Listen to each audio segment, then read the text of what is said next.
Bonjour à tous, le Tour de France Femmes en Bourgogne-Franche-Comté, ça continue.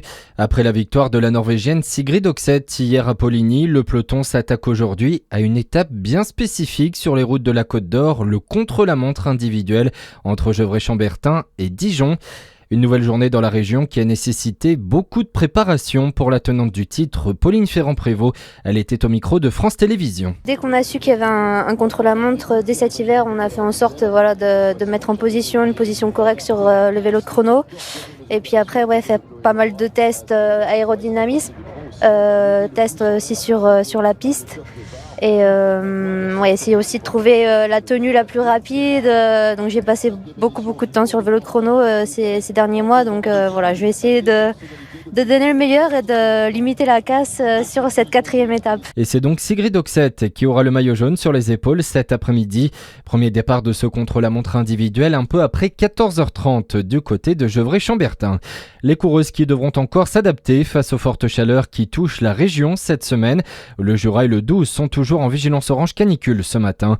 La Côte d'Or ne fait pas partie de cette liste, mais plus de 30 degrés tout de même sont attendus cet après-midi à Dijon pour l'arrivée du Tour. Ce violent accident hier soir sur les routes de Saône-et-Loire, une voiture a terminé sa course dans un poteau en béton à Autun. C'était aux alentours de 21h15. Deux jeunes de 16 ans ont été blessés dans ce choc, dont un plus grièvement.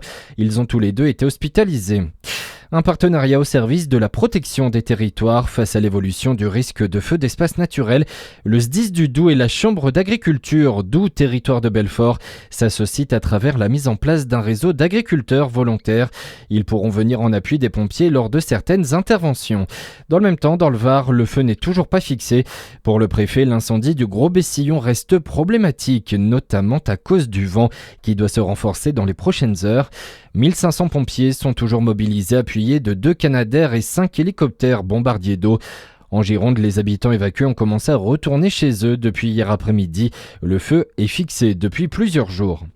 Aujourd'hui, ce sont 12 départements qui sont en vigilance orange feu de forêt pour un risque élevé d'incendie, notamment sur un quart nord-ouest ainsi que dans les Pyrénées-Orientales et le Var.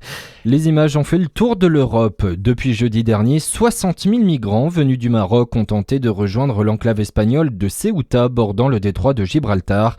Aujourd'hui, les ministres de l'Intérieur des pays de l'Union européenne se réunissent pour faire le point et pour éviter que ce genre de situation ne se reproduise.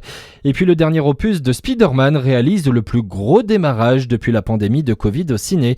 355 millions de dollars de recettes en un week-end aux États-Unis. En France, on enregistre près de 2 millions d'entrées en 2 jours. Voilà pour l'info, à suivre votre météo sur Fréquence Plus.